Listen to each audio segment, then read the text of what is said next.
Padres opened the second half of the Major League Baseball season, taking 2 out of 3 from the Mets. The Mets and Yankees have a quick 2-game set at Citi Field. I got to look ahead to that. The White Sox and Guardians split a 4-game set this weekend. And the Cincinnati Reds took 2 out of 3 from the St. Louis Cardinals. Chase Elliott wins today's Cup race at Pocono without leading a single lap. I will give you the full details of what happened today. And the IndyCar Series had a twin doubleheader this weekend. I will have more on that tonight. And we will start the show right after this.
And a pleasant hello there, everybody. It is now time for the Scott Manning YouTube Sunday Night Sports Machine. I want to thank all of my loyal viewers for being with me here tonight.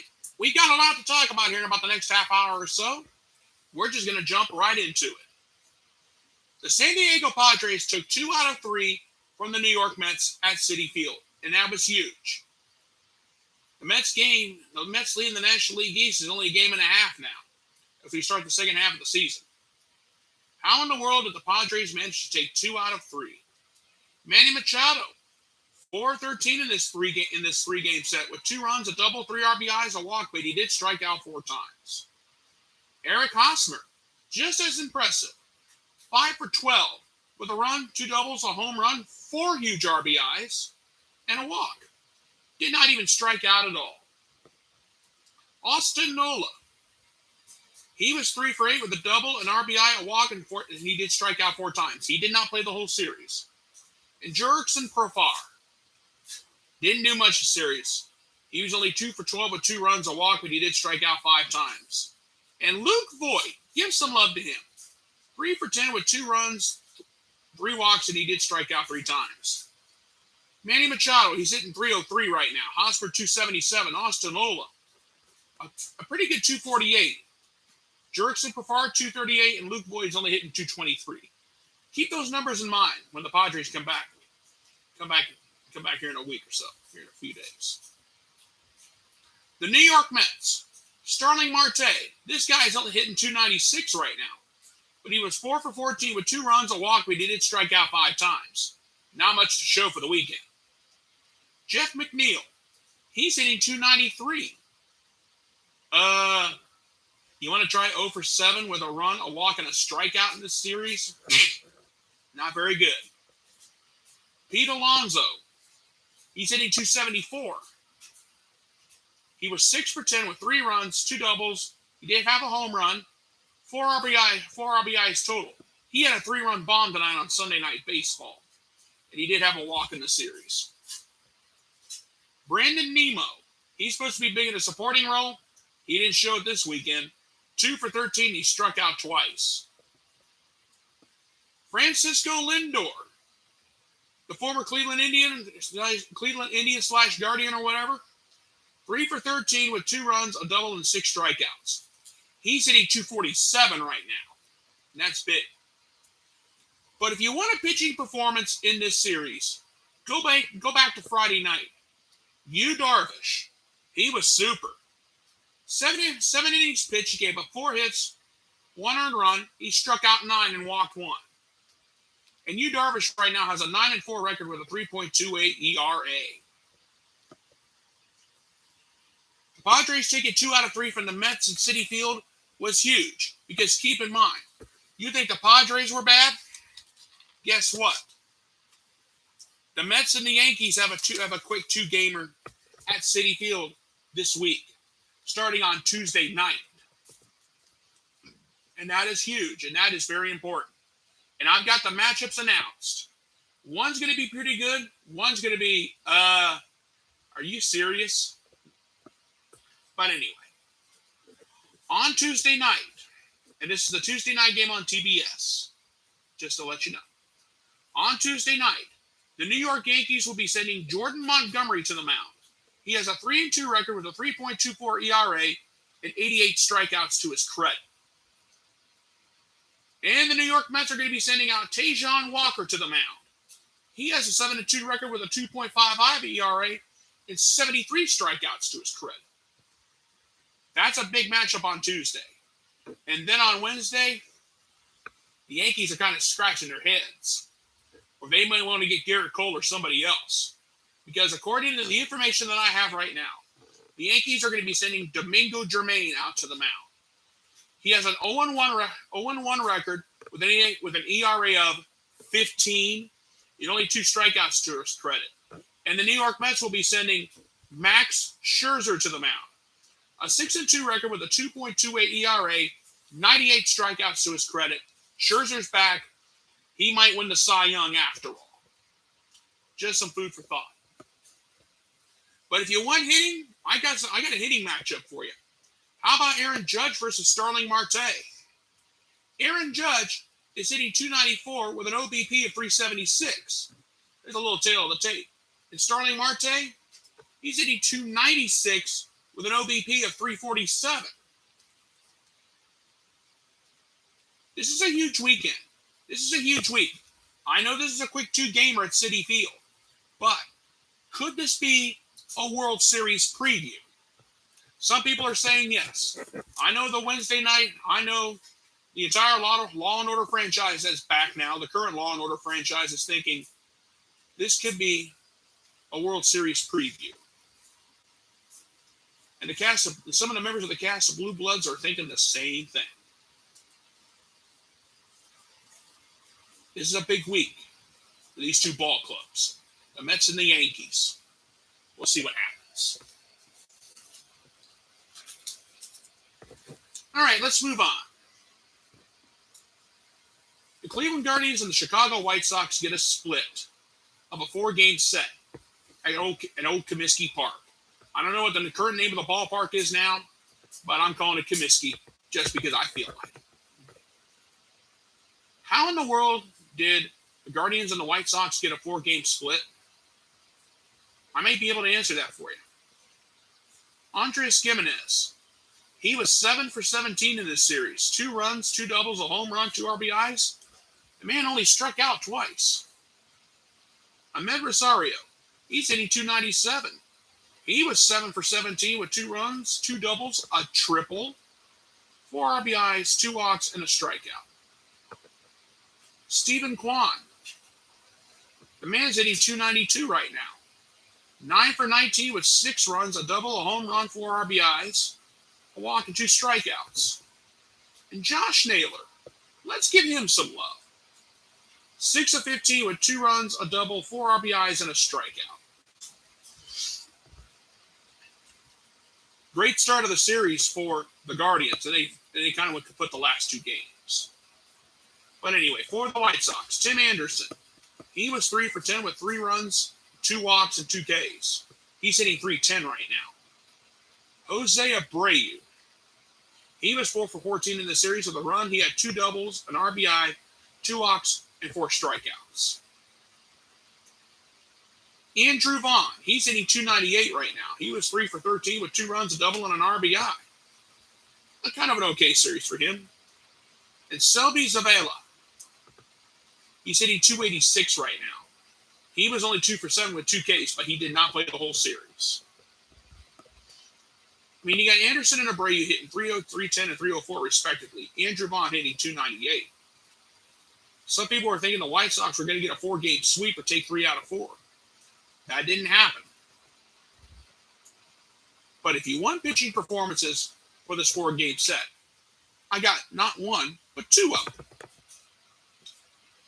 For the Chicago White Sox, my pitching performance goes to Dylan Cease. He pitched 6 solid innings, gave up 7 hits, walked 1, and struck out 4. The man has a 10-4 record with a 2.03 ERA. And for the Cleveland Guardians, I go with Cal Quantrill. He pitched 5 solid innings, gave up 6 hits, 2 earned runs. Okay, granted, that's not good. A walk, but he did strike out 4. He has a 7-5 record with a 3.75 ERA. That's just some food for thought. The Guardians all of a sudden find themselves 3 games back after those 2 losses because the Minnesota Twins just beat up the Detroit Tigers in a quickie, in a quick 2-game set. And that's all there was to it. But the split of the series did not resolve much of anything at all. And that's the truth of the matter. The Guardians had a chance to really do some damage. They just couldn't capitalize. But a great series all in all, I grant you. Now, the Guardians and the White Sox did split their series. But are you ready for this one? The Cincinnati Reds took 2 out of 3 from the St. Louis Cardinals of all ball clubs. What in the world happened in St. Louis this weekend? Well, when you hear these numbers from the Reds, you're thinking, what in the heck happened? Brandon Drury, he's hitting 274, but he was only 2 for 12 with a run, a double, 2 RBIs, a walk, and 2 strikeouts. Tyler Naquin, the former Clevelander, he's hitting 249 right now. He was the hot bat in this series. He was 4 for 10 with 3 runs. He had a triple in the series, 5 RBIs, and 2 strikeouts. Pretty impressive for him. And Tommy Pham, he's hitting 236 right now.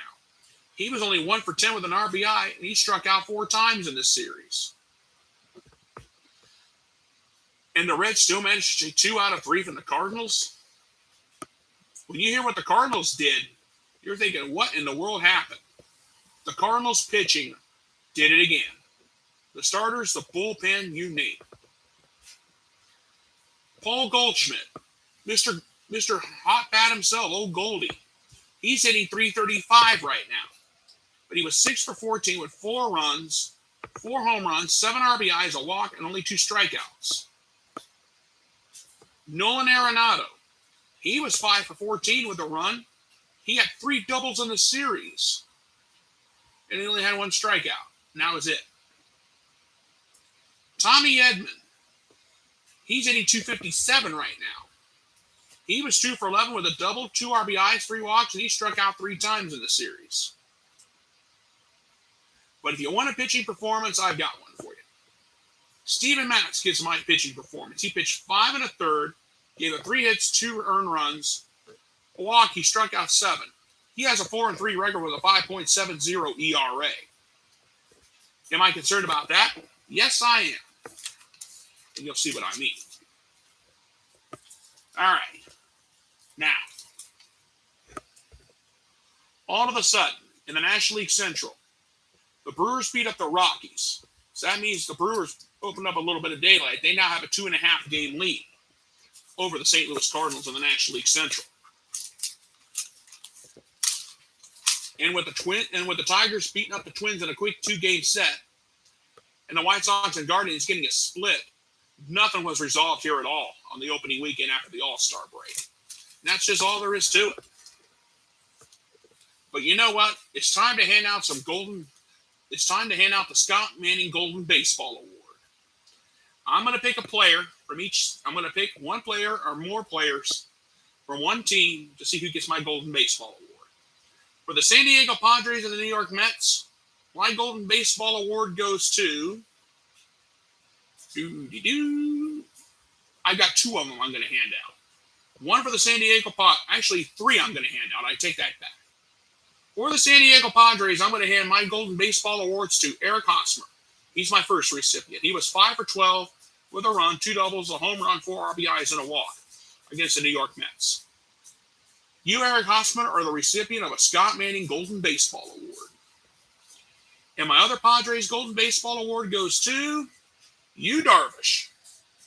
That performance he gave on the mound the other day, he pitched 7 solid innings, gave up 4 hits, an earned run, walked 1, struck out 9. Congratulations to you, Yu Darvish. You just become the recipient of a Scott Manning Golden Baseball Award.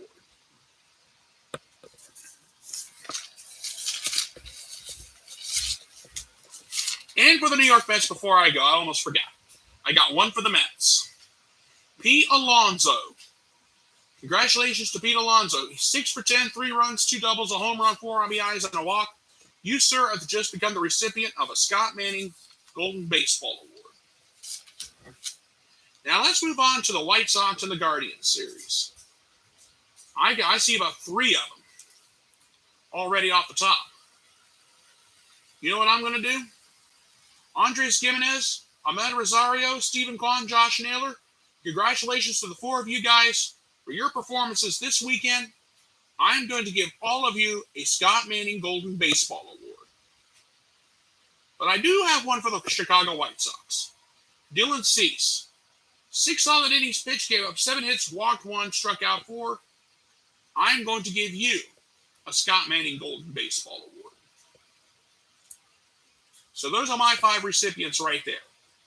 For the Cleveland Guardians, I had one heck of a time. So I just gave them all one because they've earned it. I'm not trying to hand these out as participation trophies. But when you have big numbers like that, you're worthy of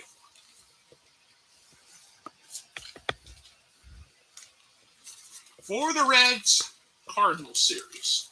And this one was a hard one for me. I am going to give a golden. I got 1 for the Reds and maybe 2 for the Cardinals. Actually, 3 for the Cardinals. So I'm giving out a grand total of 4 for this one. My Cincinnati Reds winner of the Scott Manning Golden Baseball Award goes to Tyler Naquin. He was 4 for 10 with 3 runs, a triple. He had 5 RBIs in the series. And he did have 2 strikeouts, though. So Tyler Naquin, congratulations to you, sir. You've just become the recipient of a Scott Manning Golden Baseball Award. And for the St. Louis Cardinals, I'm actually going to go 2 on this one.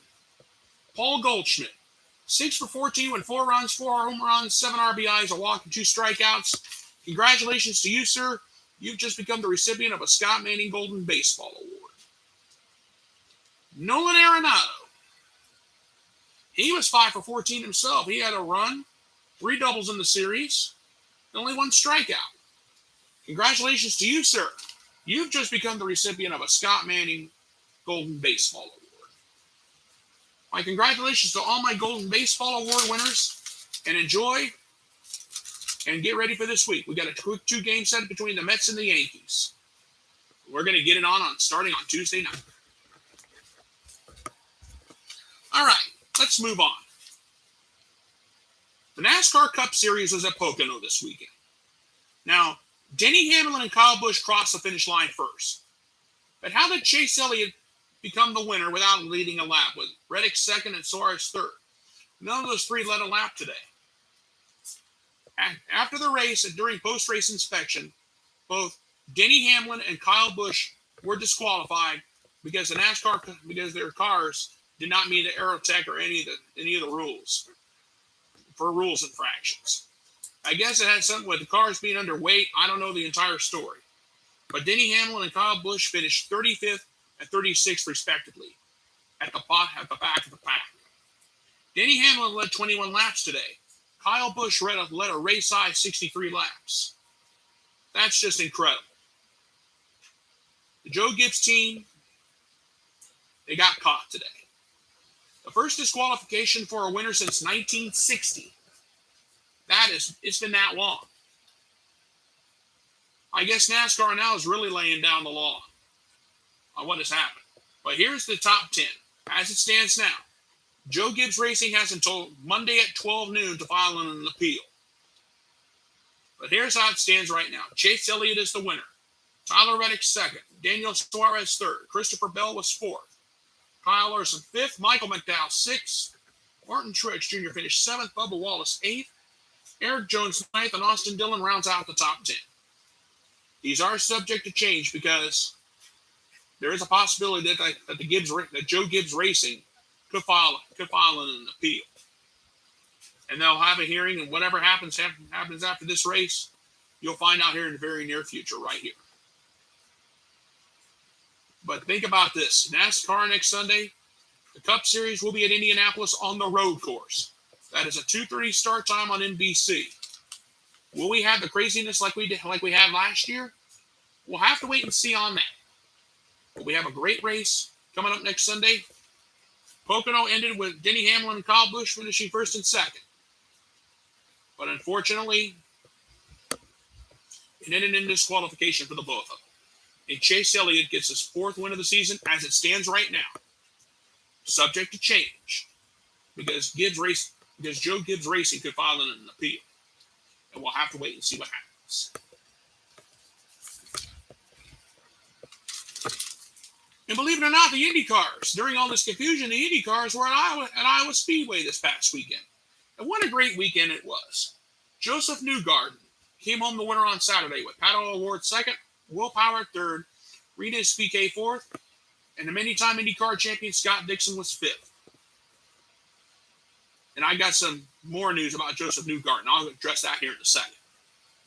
But in the race on Sunday, Pato O'Ward came home the winner. Finished 2nd on Saturday, came home the winner Sunday. Will Power was 2nd, Scott McLaughlin 3rd, Scott Dixon was 4th, and Jimmy Johnson got himself a top 5 finish on Sunday afternoon. Sunday after the race, and I'm gonna lay this all out for you in chronological order. What happened to Joseph Newgarden? Joseph Newgarden led 140, dominated the race on Sunday. But something broke on Newgarden's car with 64 laps to go. Something broke and he hit and spun into the outside wall. Originally, after he came out of the care center, he was given an all clear. But Sunday night after the race and near his motorhome, Joseph Newgarden collapsed and cut his head. IndyCar medical director Dr. Jeffrey Billows said, "We took Newgarden to the hospital. Newgarden had to be life-flighted to Mercy One Medical Center in Des Moines after his collapse. It was a 45-minute drive from the track to the hospital because it would have been a long journey because there was a Blake Shelton post-race concert going on that night. So Newgarden was life-flighted to the hospital. And IndyCar medical director Dr. Jeffrey Bellows said, "He's awake, alert, he is conscious, and he should be released here in a couple of days." We'll wait and see what the local doctors have to say. Now, the manufacturer Chevrolet gave their diagnosis as a broken suspension on the back of the car. That was their findings, and I hope nothing but the best for Joseph Newgarden. I hope he gets out of the hospital soon. We know he's in good hands, and I'll tell you what, that was a frightening crash. And I pray for nothing but the best for Joseph Newgarden after what happened to him on this Sunday. And now, ladies and gentlemen, real quickly, I do want to make an announcement before I go. There will be no show on Friday this week. I am going to have my show Thursday night at 11:30 Eastern Time. Here's what's going on. On Friday, I am not going to be home. I am going to the Ohio State Fair, and I'm going to have a blast, and I'm going to enjoy myself.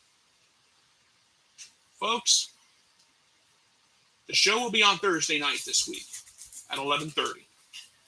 I will be working on the show Wednesday night and getting everybody ready. We hope and pray to have a great show this week. I want to thank you guys for tuning in tonight.